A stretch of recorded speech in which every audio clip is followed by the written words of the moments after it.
Welcome to this online lesson on the fact that I've just got 1,000 subscribers. Okay, that's a milestone for me, even if it's small fry for most YouTubers, but I don't really consider myself a YouTuber. I've only ever really done this as something extra to do in my day-to-day job as a history teacher. But I thought it was significant enough to say thanks and to give you a little update on what's coming next. First of all, let's consider where we were. This is a history YouTube channel after all. Do you remember this? I do. At the time, I was self-isolating, before that was a particularly fashionable thing to do. And then we found the crushing news that the country was locking down and schools were being shut. Even the exams were being cancelled. It's almost 2 years ago now, and yet it feels like a different life, doesn't it? How times change. What that does for me, though, is it gives you a little insight as to why I started this channel in the first place. So the original aims were to provide fully resourced online lessons for my pupils during the COVID-19 lockdowns in 2020 and in 2021. To be honest, I wanted to give them a similar sort of experience to what they would be getting in lessons, but without any of the hassle of having to make sure that everyone was tuning in at the same time and showing them exactly what the inside of my kitchen looks like. So I did this instead.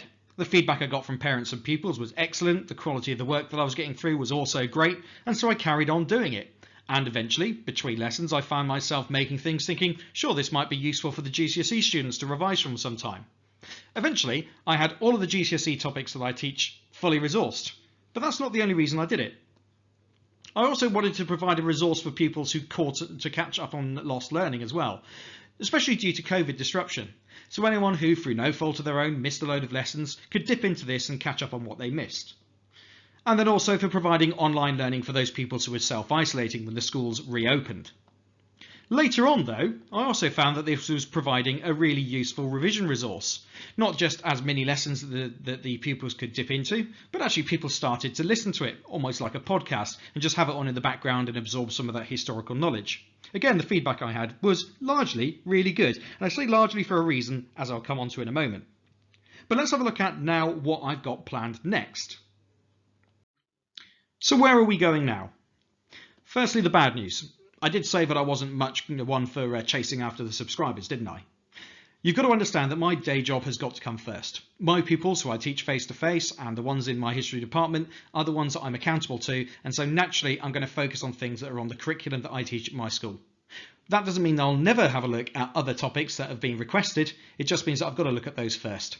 After all, that's my full-time job, and it doesn't leave an awful lot of spare time to be doing other extras. That's the bad news out the way. So going forward, I'd like to introduce to you something that I call rapid revision. This is something that I've developed based upon the feedback that I've had from my pupils, but also from people who've commented on my videos here. The feedback really does matter, so thanks to all of those of you who have contributed to that. I'm shortly going to be uploading over 100 new knowledge and content focused videos that are aimed at GCSE revision. But don't worry, I'm not going to release them all at once. I'm going to release them a little bit at a time, but more on that in a moment. Here's the big difference though. The online lessons worked as online lessons, but they were perhaps not particularly suitable for just dipping in and out of when you just had a few spare minutes to do some revision here and there.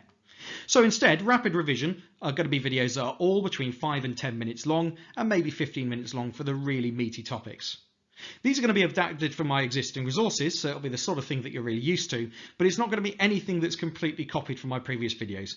I might be using similar screens, I might be using similar sources, but they will be done from scratch and aimed at providing a revision experience rather than me giving you a load of tasks to do. So I'll be going through the content, explaining things in a bit more detail where I need to, and trying to keep things reasonably short and snappy.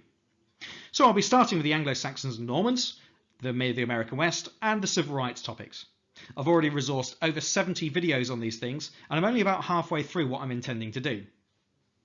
After that, coming soon, we'll have Vietnam, medicine through time, including medicine on the Western Front, and once I've got all of that resourced, I might just have a little bit of time to turn my attention to some other things as well. So possibly, I will be able to do Weimar and Nazi Germany, as so many of you have requested me to do. I'm so sorry I've not been able to do more videos on this lately, but time just hasn't allowed me to.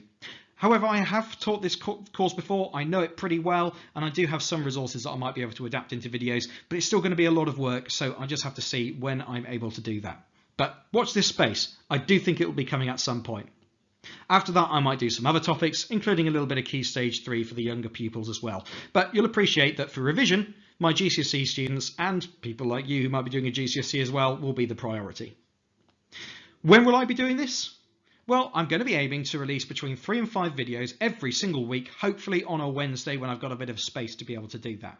Of course, in my job, these things can be rather uncertain, and there will be busy weeks and there will be other weeks that aren't. But I think I'll be able to stick to that. 3 to 5 videos a week, and I'll try and mix it up. So it won't be just the Anglo-Saxons and Normans turning up. I'll try and have at least one of each topic at a time so that we've got a bit of a mixture, and there should be something that you're going to find interesting.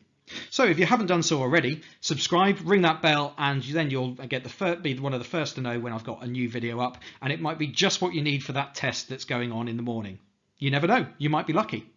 Oh, one further thing, I haven't currently got any plans to do any A-level stuff. The A-level syllabus is something that I have taught in the past, but it is so complicated and it takes such a lot of resourcing that I don't think I'll be able to do it justice just at the moment. Not only that, there isn't so much crossover between the different exam boards, and so things will have to get a little bit general.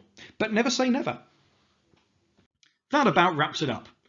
It just left for me to say thank you very much if you have subscribed, and here's to the future of Mr. Cloak History.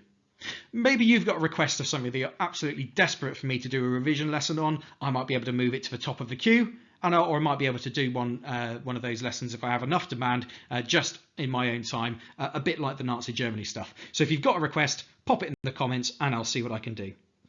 Other than that, I'll say thanks once more, and do remember to subscribe. Who knows, maybe this is the start of great things. Thanks very much, and goodbye.